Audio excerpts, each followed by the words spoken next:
My brother kicked me out over dinner, and my parents said nothing. You've got 1 week to move out.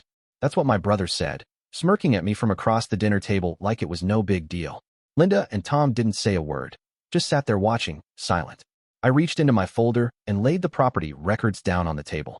Actually, I told them, you've got 24 hours.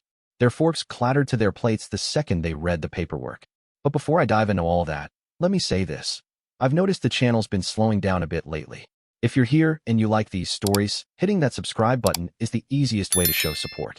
It's fast, it's free, and it really helps keep this community growing strong. All right, back to the story.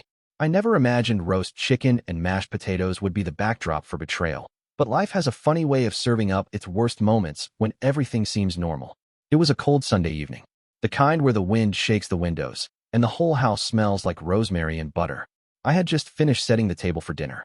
Linda was lounging near the fireplace, half distracted by some worn-out celebrity gossip magazine. Tom had the evening news on low volume, and we were all waiting on my older brother, Jason. As usual, he was late, even though dinner was supposed to start at 6.